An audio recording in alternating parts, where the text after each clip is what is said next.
Now stencils come in all many different designs, and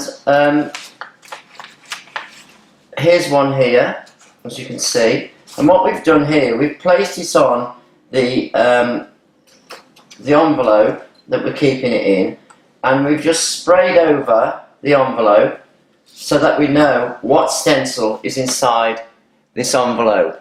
And that's quite a useful thing to do. Now, when you're using a stencil, you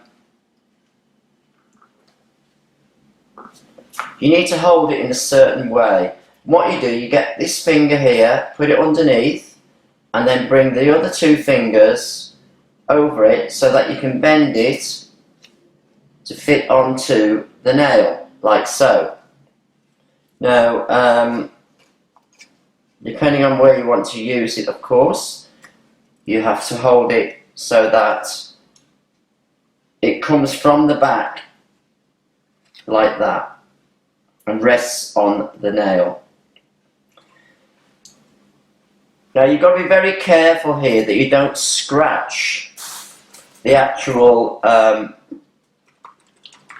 surface of that paint that you put on before. And that's why sometimes I will in fact use a varnish on first, the spray varnish I showed you before. Just check that this is coming through.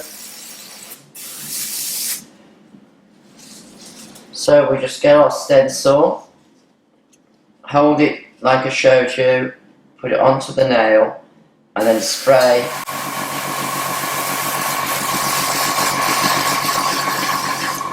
And then you get your stencil mark over the top of the nail.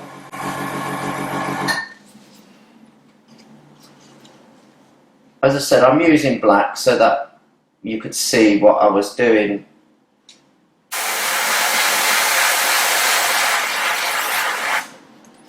So you can see whatever stencil is on the stencil will come out on the nail.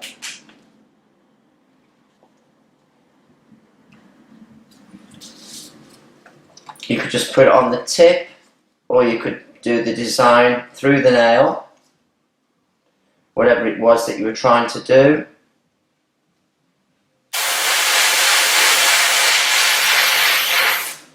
See? So really it's all down to your own imagination, really, what you're trying to do onto the nails.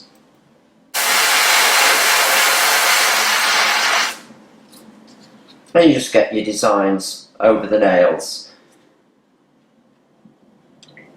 So stenciling is not that difficult as long as you don't scratch the surface of the nail with the paint underneath and then put lines on the nail. So you've got to kind of like hover it over, but it does have to be quite close to the nail, otherwise you don't get the desired effect that you want. So I'm going to do a little bit more stenciling, and I'm just going to paint up some more fresh nails because these are getting a bit blocky now, and you can join me back then.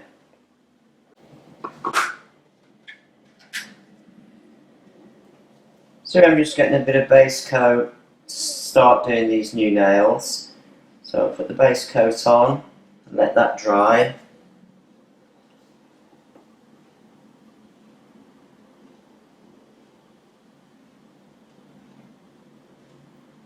When you're spraying up natural nails or over acrylics, it's a good idea to put your base coat on first. A very popular design is like when you want to put like a tiger skin effect onto a nail. So we sprayed it with black. We need a gold colour. So we get the gold, give it a good shake. Just put a few drops into our gun. I've just put a couple of drops in there. And we just want to test it that it is actually coming through gold. There it is. So we just get our stencil, hold it like I showed you before, and because this is the full nail, we need to roll the stencil as we go along. So we start on the nail front here, spray on the colour, and then we're going to roll it down so we get a sharp image. And then what you get there then is your sort of tiger skin effect. Now obviously you can do this in various colours. You could put the gold on first and have the black on top, and that looks effective as well. So basically that's just doing a tiger's kind of skin colour. And of course on here you've got lots of different stencils that you could use, squares and sort of alligator skin here, which you could do in green and brown, and you've got various things you could do there. So that's just doing a gold over the top of a black. What I'm going to do now is just spray this all over with black, with a silver, with a gold I should say, and then just go all down, all over. Just build it up slowly so you don't get it too wet.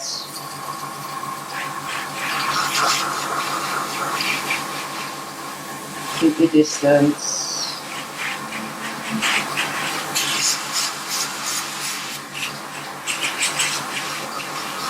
You can use some air just to dry it off a bit, but don't get too close, otherwise you'll pucker up the paint, which may be a bit wet.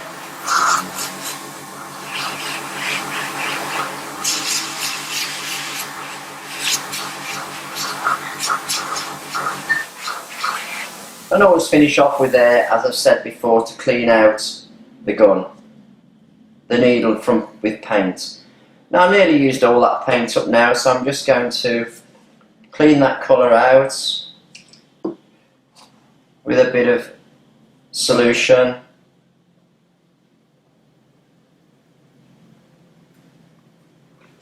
And then spray that out into my paper bag, as I've said before.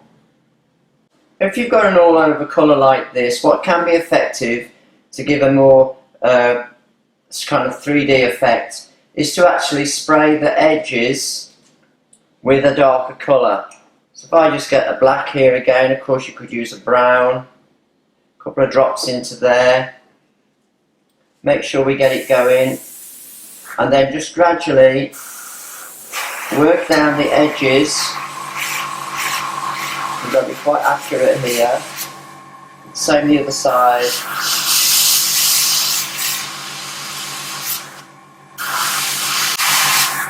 Just to give that shadowing effect down the nail. And it gives this like shadow effect across the nail, as you can see there.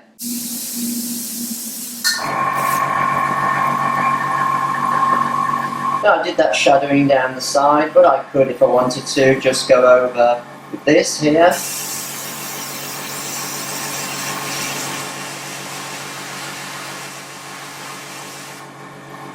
And I want to get these neat little squares all going down the nail. So you can see that the inventiveness of what you can do is absolutely endless. I've only shown you a few basics here, but really it is up to you to think of your own designs, use different colours, and just play around and see what you get. It's a good idea to do them on these little stands. These are great for training yourself, and it really is a matter of, as I said, of your own imagination.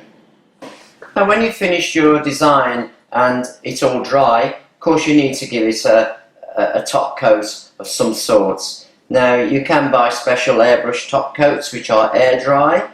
I'm going to use here a non-sticky gel top coat, and when we place it on, we must place it on with a flat brush so we don't drag the design.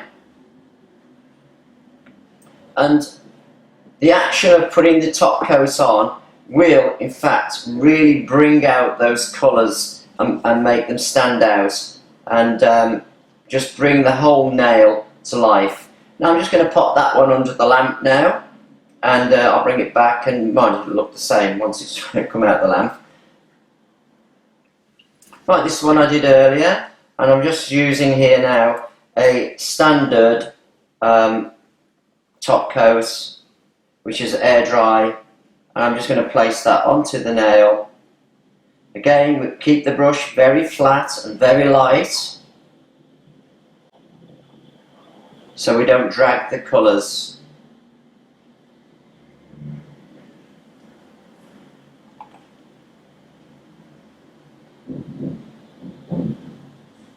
And you can see how it just brings out the tones and the colours. Okay, and this one here, I'm going to use at the moment, the paint dries slightly dull, as you can see. And I'm just going to get my top coat, place it on, make sure you've got plenty of polish on your brush, and then just bring the brush down, keeping it very flat so we don't drag the colours. And then it just brings out the colour, as I've already said a few times. You can see that.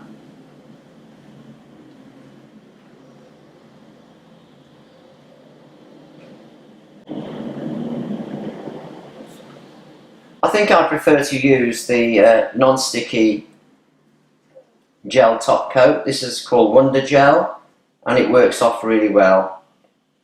I just pop it under the lamp for 60 seconds. I'm just going to spray pink onto here.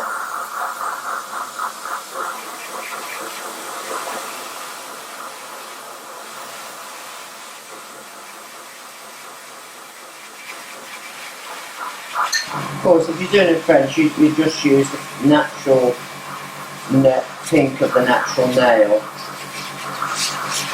Or if they wanted a particular colour at the back, you could use that.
French.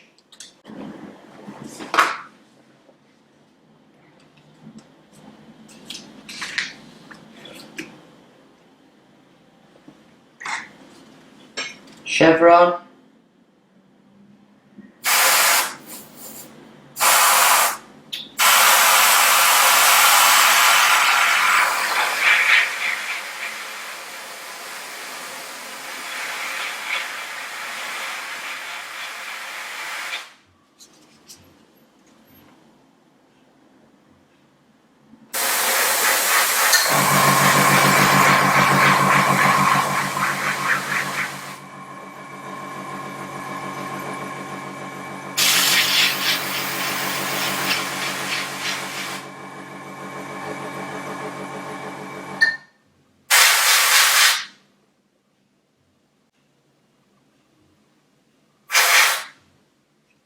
And you just work up the nail, so.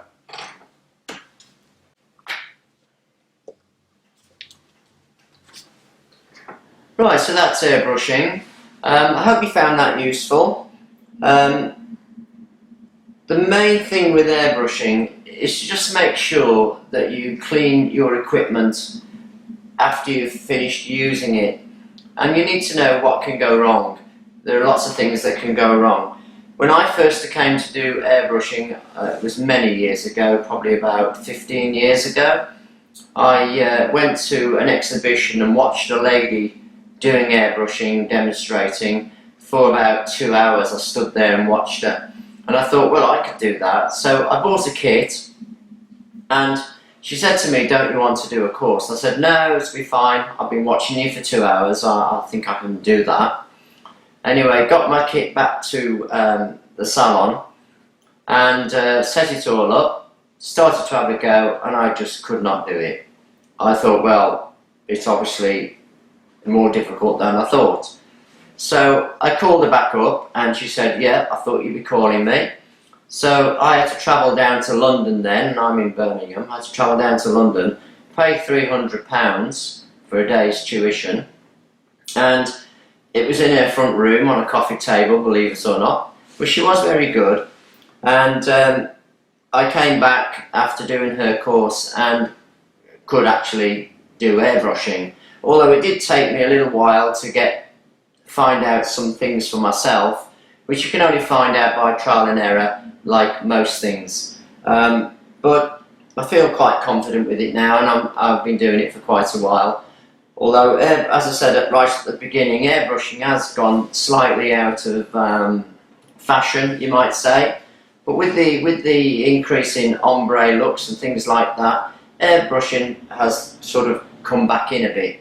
So if you do want to do airbrushing, then obviously I would suggest that you do go on a course for airbrushing, because there are quite a few pitfalls that can happen if you don't know what to do and how to put them right.